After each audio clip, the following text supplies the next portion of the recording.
Exercice 5.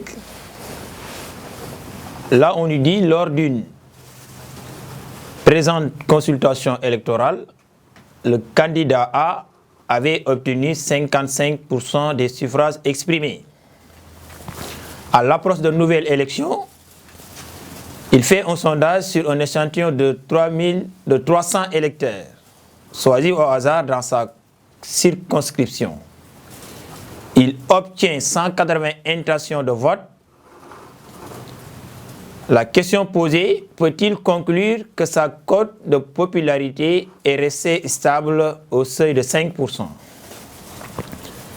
Et là, vous verrez, comme je l'ai dit tout à l'heure, par rapport à l'exercice précédent, test relatif à une moyenne. En lisant l'exercice, surtout la question posée, on peut connaître quel test nous devons effectuer. Et à partir de là, regardez. On dit lors d'une précédente consultation électorale, le candidat A avait obtenu 55% des suffrages exprimés. De ce fait, les 55%, on peut dire que c'est une fréquence. Plus loin, on nous dit, il fait un sondage sur un échantillon de 300 électeurs, choisis au hasard dans sa circonscription. Il obtient 180 intentions de vote. Et d'après ces informations, du fait ici, on nous demande de répondre à cette question, et là, on a affaire donc à un test relatif à une fréquence ou proportion. On a un test relatif à une fréquence ou proportion. Et de ce fait, si vous avez donc un test relatif à une fréquence ou proportion, il faut toujours donner les informations que vous connaissez de l'exercice, à savoir la fréquence observée sur l'échantillon, la fréquence particulière sur la population, alpha, et enfin la détermination de la valeur de T alpha. Si vous avez maintenant ces informations, et là vous pouvez maintenant répondre à la question posée, c'est-à-dire effectuer le test. Et dans ce cas, pour répondre toujours à la question posée, on est obligé de passer au moins par les 4 étapes. Première étape, poser le test d'hypothèse en donnant les définitions de H0 et de H1. Deuxième étape, effectuer les calculs en calculant la limite inférieure et la limite supérieure. Troisième étape, dégager la règle de décision. Voir est-ce que H0 est rejeté ou bien H0 n'est pas rejeté. Quatrième et dernière étape, donner la réponse à la question posée ou bien la conclusion du test. C'est la même chose.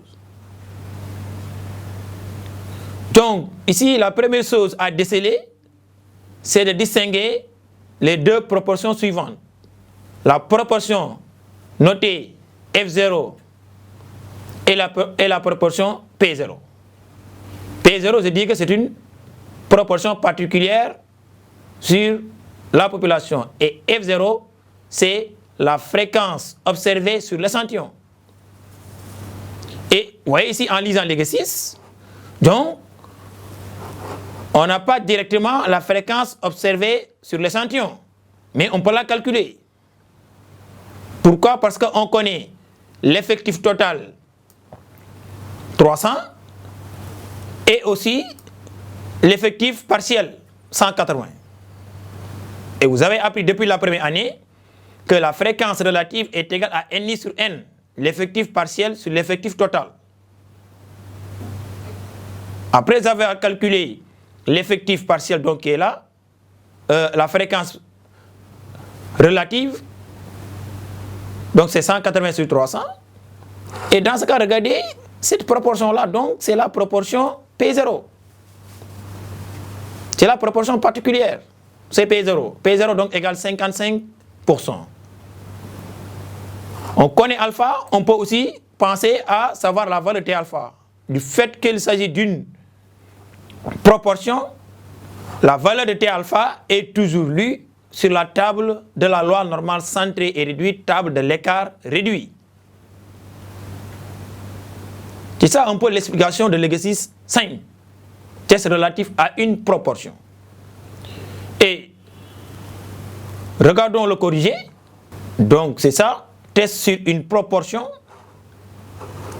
On pose donc le test d'hypothèse. Donc l'hypothèse à tester est, vous voyez, c'est A0, P égale P0. Et A0 signifie la cote de popularité est stable.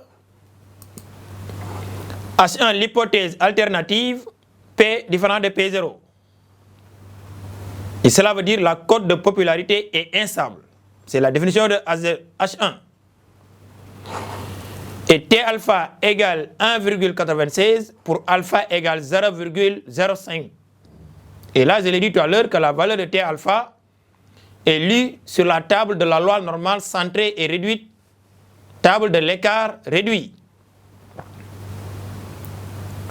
Donc, on pouvait avoir l'écriture suivante, que A0, c'est le test d'hypothèse qu'on pose, A0, 2 points, P égale à P0.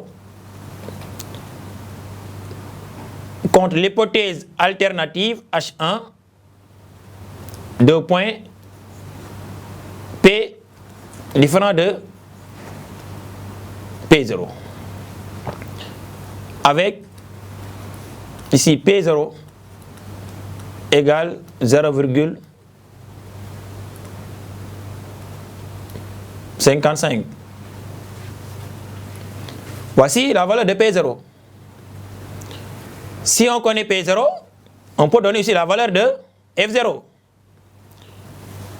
Et d'après ici les informations, on peut dire ici que F0 donc c'est la fréquence observée sur l'échantillon. Par définition, c'est égal à Ni sur N, qui est égal donc à 180 sur 300.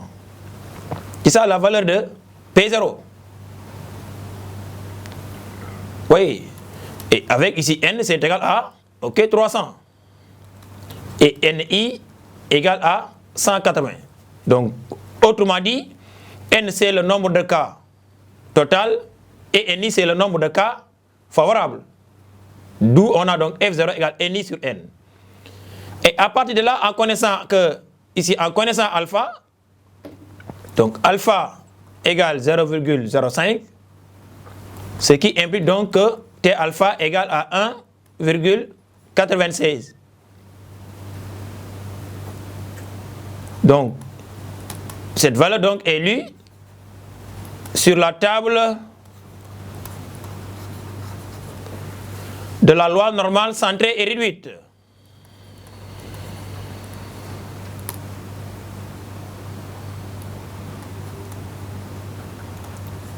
Loi normale centrée et réduite.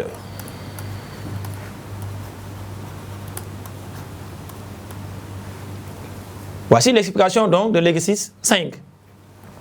Et là, c'est la première étape. Deuxième étape, les calculs. Donc, à partir de là, on donne les calculs. C'est la deuxième étape. On calcule la limite inférieure et la limite supérieure. On calcule donc P1 par définition égale à P0 moins T alpha racine carrée de P0 facteur de 1 moins P0 sur N et P2 égale la limite supérieure, c'est P0 plus T alpha racine carrée de P0 facteur de 1 moins P0 sur N. On connaît donc les valeurs. Et là, on remplace et on a P1 et P2. D'où l'intervalle. Donc, d'où l'intervalle. Donc, d'où l'intervalle de points P1, P2.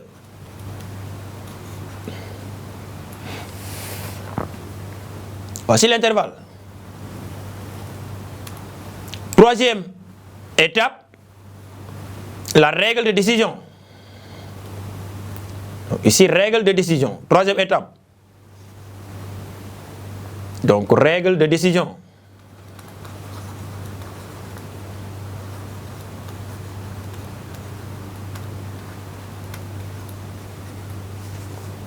Règle de décision, 2 points. À la ligne, si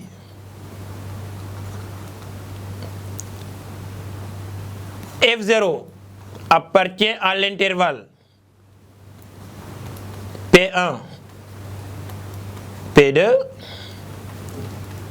A0 n'est pas rejeté. A0 n'est pas rejeté.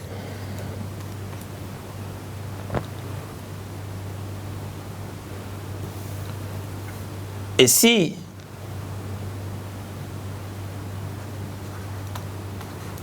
F0 n'appartient pas à l'intervalle P1, P2, A0 est rejeté. Si A0 est rejeté, ça veut dire que sa cote de popularité est instable, et si A0 n'est pas rejeté, sa cote de popularité est stable. Voici donc l'exercice 5. On a donc le corrigé qui est là. Vous voyez, T alpha 1,96, alpha égale 0,05.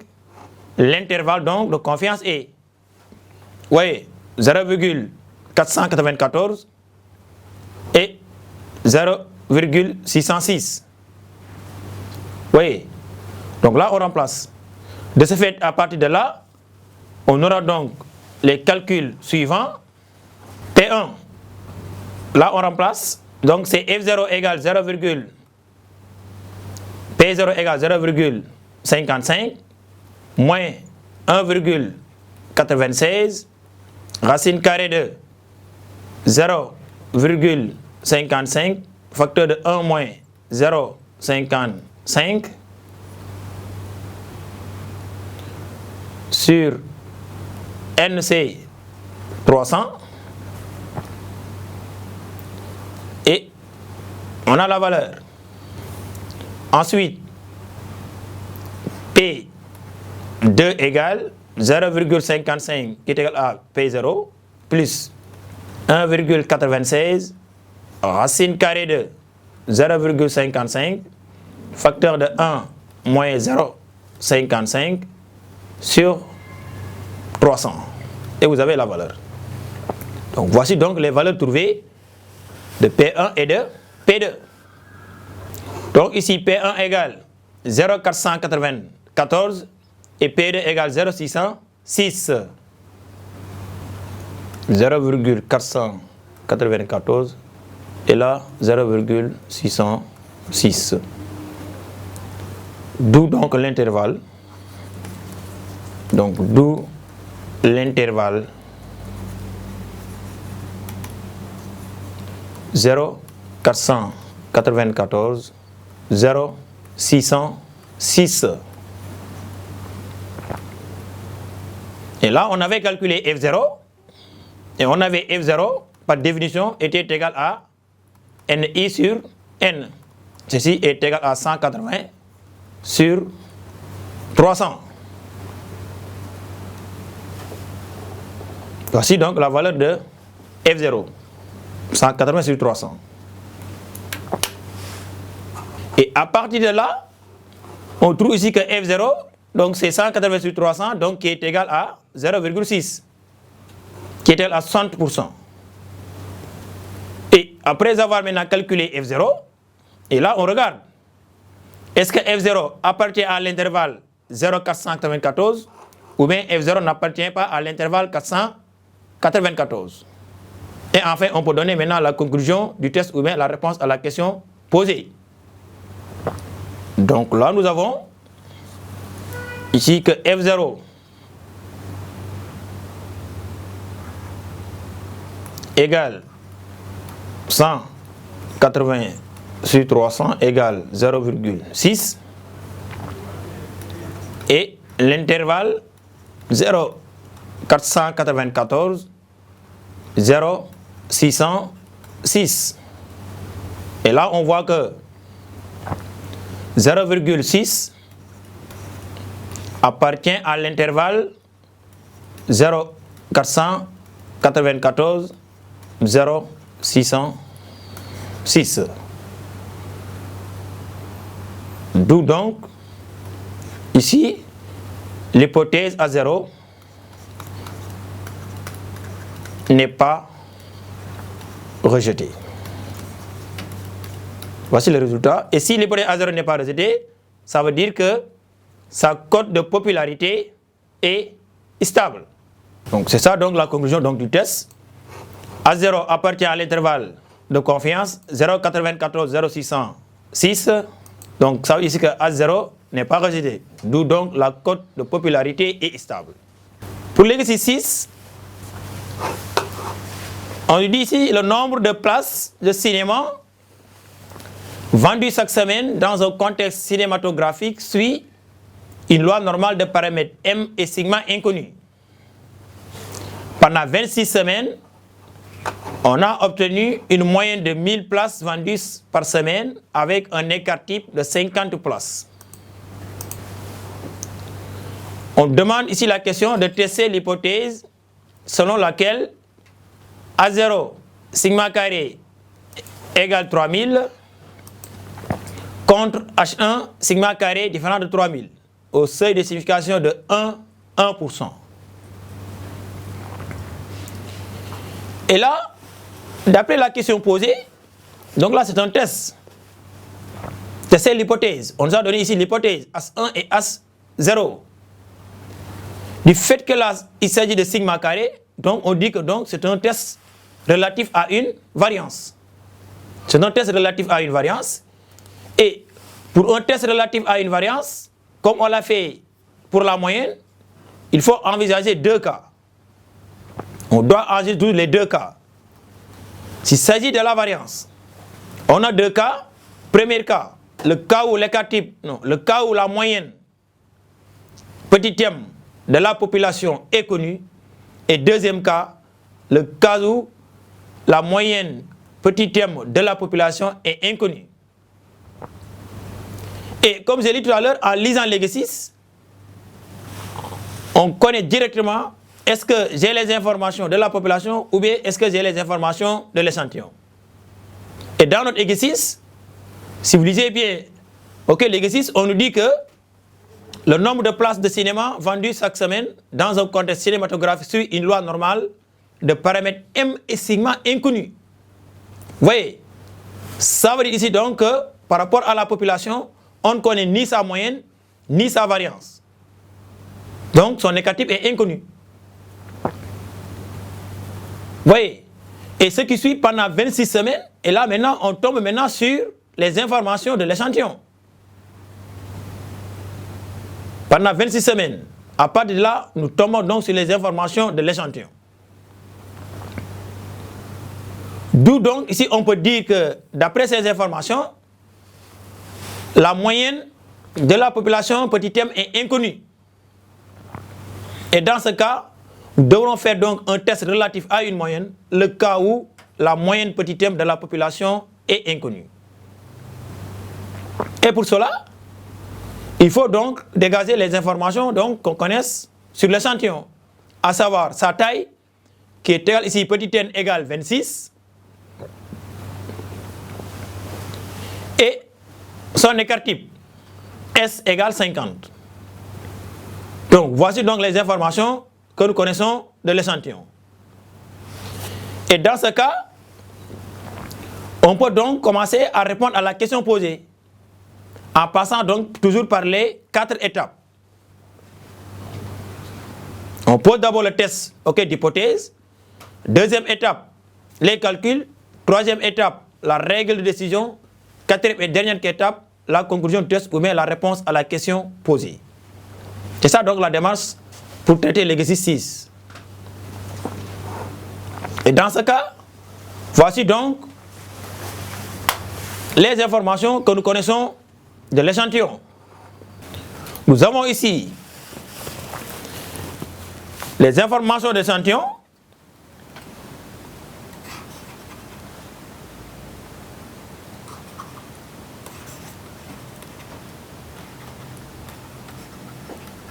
Donc, les informations sur l'échantillon.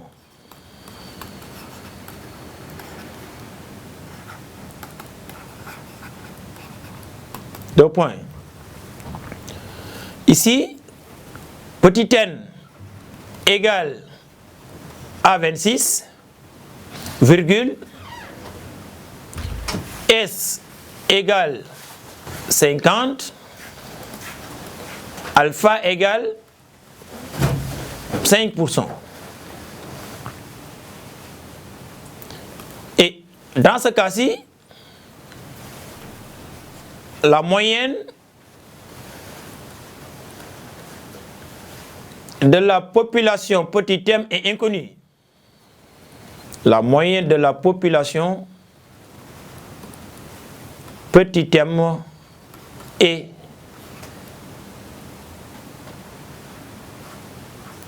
inconnue.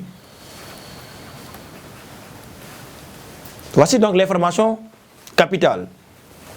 Cette information nous permet donc de dégager l'intervalle de confiance. Et pour cela, on peut donc ici dégager le test d'hypothèse. On dit donc le test d'hypothèse est, on met ici à 0, 2 points, sigma carré égale sigma 0 carré égale à 3000 contre l'hypothèse alternative H1, sigma carré égale est différent de sigma 0 carré qui est égal, ici donc, qui est égal à 3000. Donc voici donc le test d'hypothèse, la première étape. Donc, deuxième étape.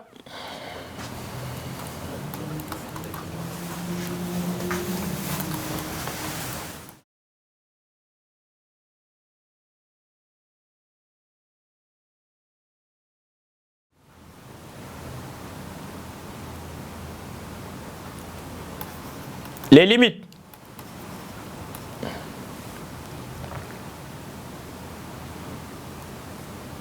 À savoir,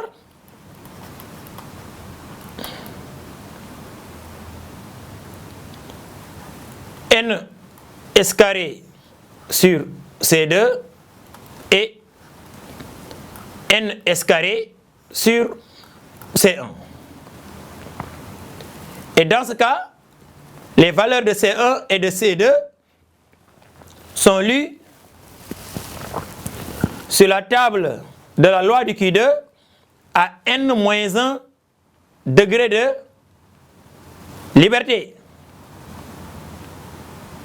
n-1 degré de liberté.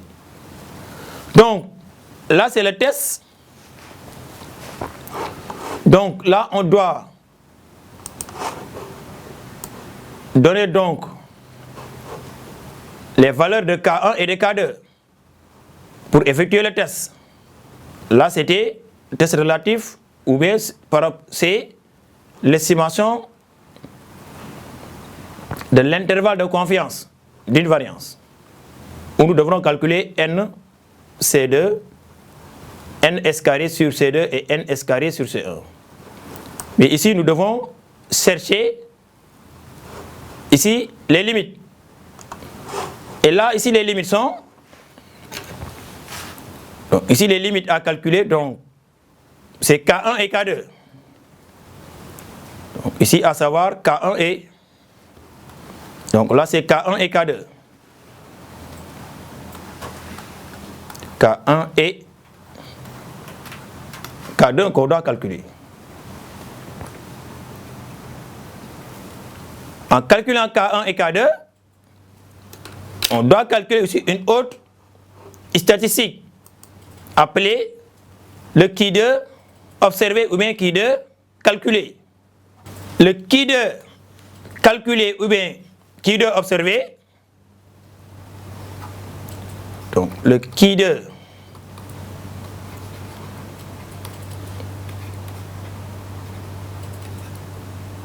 observé ou calculé, notez Q2 obs et 2 points, on met donc Q2 obs ou bien calculé égale ns carré sur sigma 0 carré. C'est ça donc les calculs à effectuer. Après avoir effectué les calculs, on tombe maintenant sur la règle de décision. Règle de décision.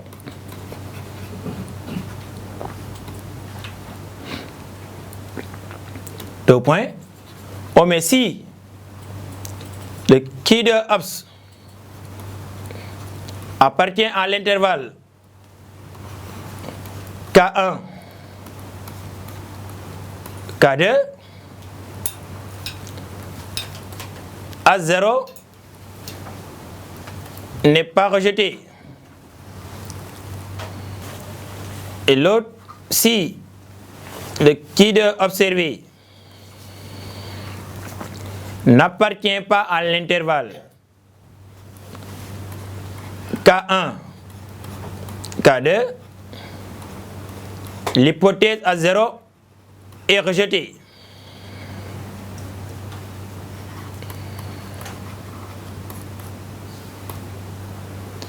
Et là, ici, je précise ici que les valeurs de K1 et K2 sont telles que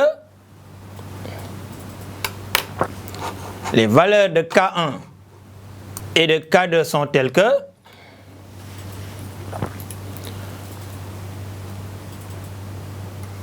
donc là, les valeurs de K1 et K2 sont telles que, deux points, la probabilité de la loi du Q2 n moins 1 degré de liberté supérieur à K2 égale alpha sur 2 et la probabilité de la loi du Q2 toujours à n moins 1 degré de liberté supérieur à K1 égale, on a ici donc 1 moins alpha sur 2.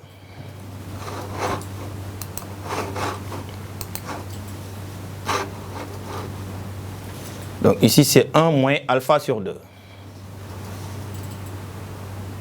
Donc c'est 1 moins alpha sur 2. Voici donc comment on peut lire donc les valeurs de K1 et de K2. Et ça ici les valeurs de K1 et K2 maintenant sont lues sur la table de la loi du Q2. Donc ici les valeurs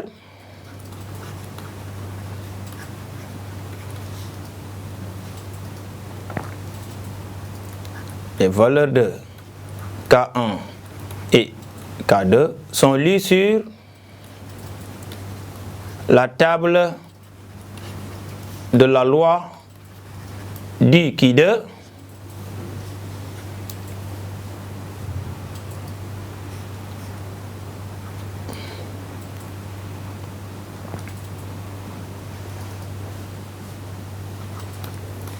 à n moins 1 degré de liberté avec respectivement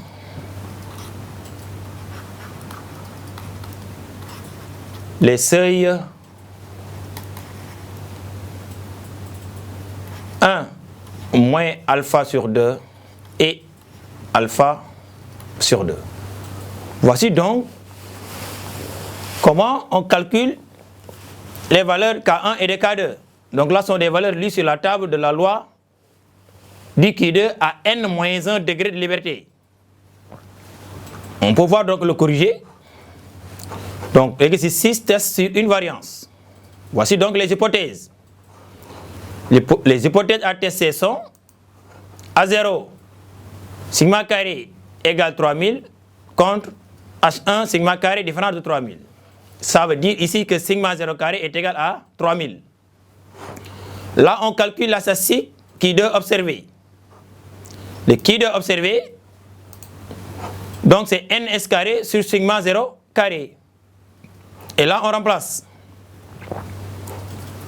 Donc c'est 26 multiplié par 50 au carré sur 3000. On trouve 21,667. Donc on connaît n égale 26. Donc n-1 égale 26 moins 1, ce qui donne 27. Et alpha égale 0,01. Donc, et là, on part par rapport à la table de la loi du Q2 à 25 degrés de liberté pour lire les valeurs de K1 et de K2. Et nous avons donc les probabilités suivantes. La probabilité de la loi du Q2 à 25 degrés de liberté supérieure à K1 égale 1 moins alpha sur 2. Et 1 moins alpha sur 2, ça donne 0,995. Car alpha égale 0,01. Donc vous faites 1 moins 0,01 sur 2, ce qui donne 0,995.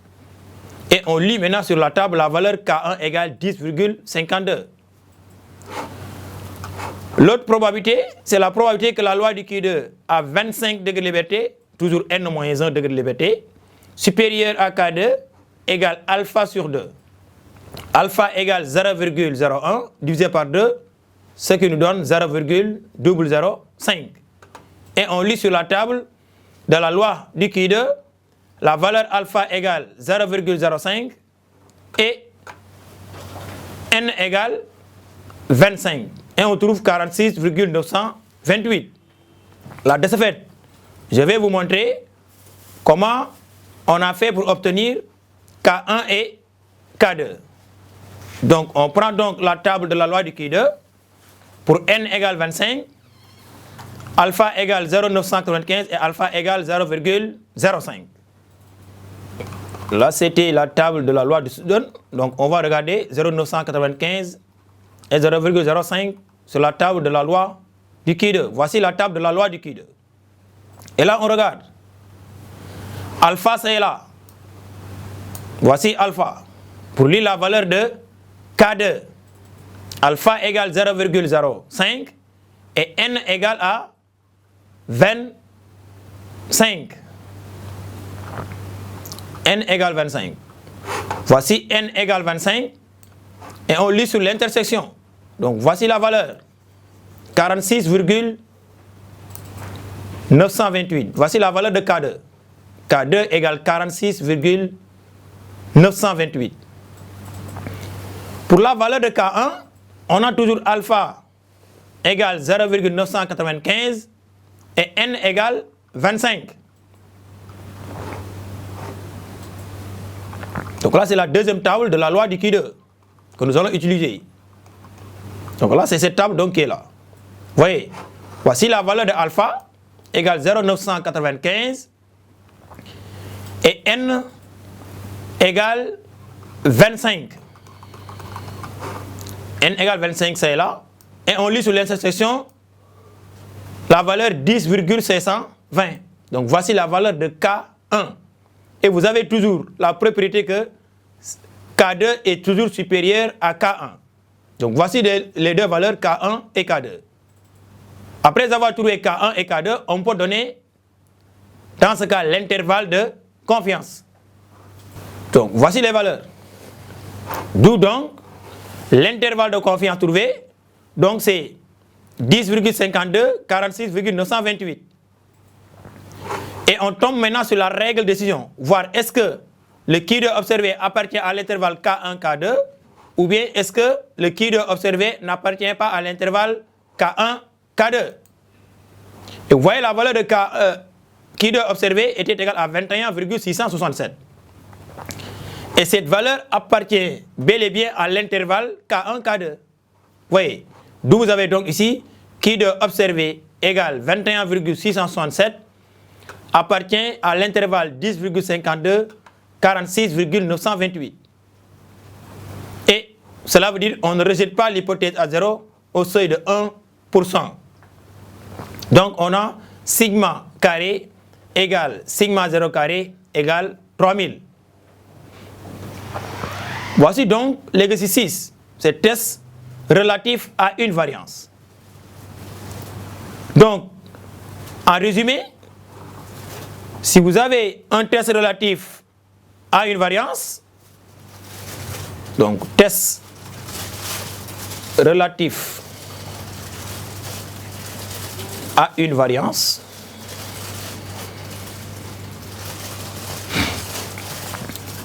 on a toujours les deux cas.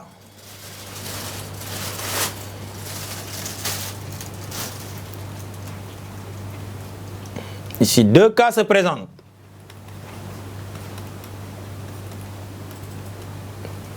Donc, premier cas, donc, cas où la moyenne petit m de la population connue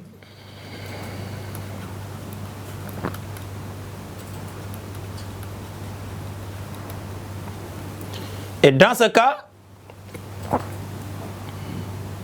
donc le test d'hypothèse est, donc nous avons toujours les 4 étapes à suivre. Le test d'hypothèse est 2 points. A0, sigma carré égale sigma 0 carré. H1, sigma carré est différent de sigma 0 carré.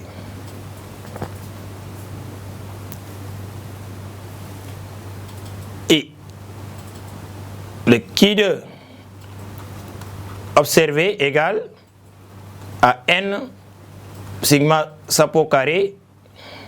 Donc là c'est le chapeau. Hein.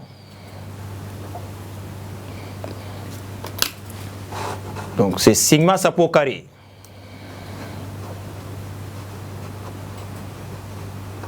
On met n sigma chapeau carré. Donc c'est n.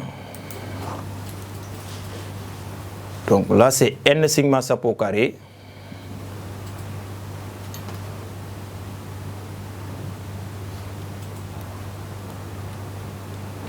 Sur sigma 0 au carré. Et nous avons K1 et K2 tel que la probabilité de la loi du Q2 à n degré de liberté supérieur à K2 égale alpha sur 2 et la probabilité de la loi du Q2 à n degré de liberté supérieur à K1 égale à 1 moins alpha sur 2. Et ici, les valeurs de K1 et de K2, les valeurs de K1 et K2 sont lues sur la table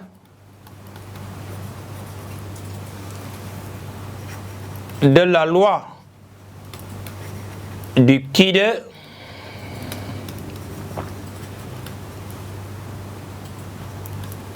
à n degrés de liberté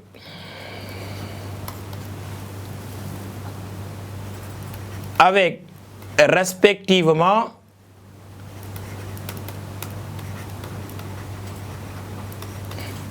les seuils 1 moins alpha sur 2 et alpha sur 2.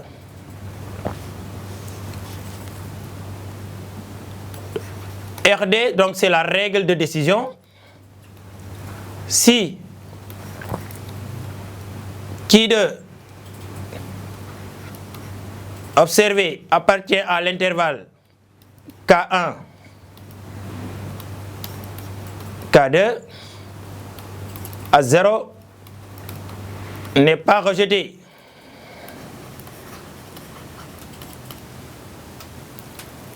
Et si le Q2 observé n'appartient pas à l'intervalle K1, K2, à 0 est rejeté.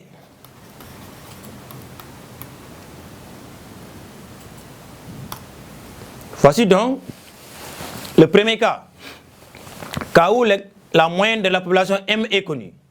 Deuxième cas,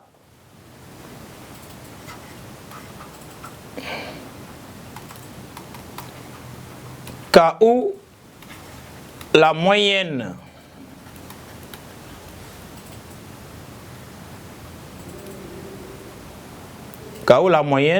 petit m de la population est inconnue.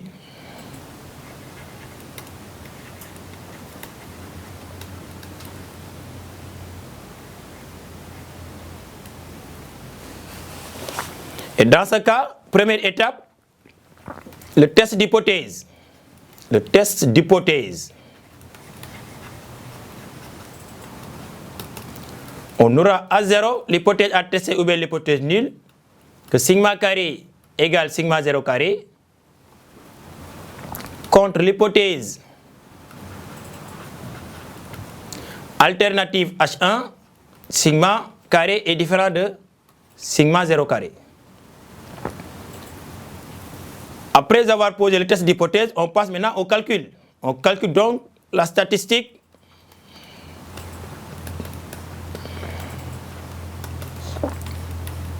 Q2 observé ou bien Q2 calculé, qui est égal à, dans ce cas, n S carré sur sigma 0 carré. Et P1 et K1 et K2 sont tels que, si K1 et K2 sont tels que, donc les valeurs, la probabilité de la loi du Q2 à n-1 degré de liberté supérieure à K2 toujours égale alpha sur 2. Et la probabilité de la loi du Q2 à n-1 degré supérieur à K1 égale 1 moins alpha sur 2. Et dans ce cas, les valeurs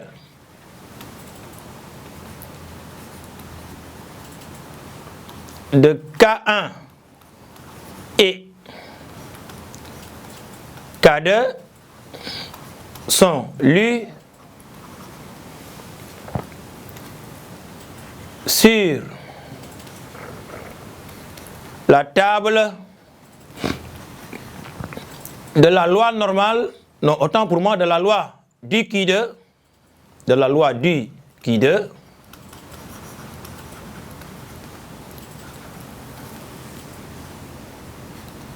à n-1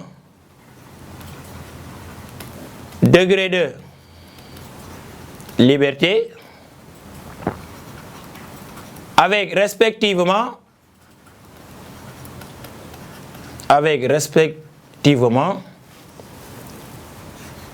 les seuils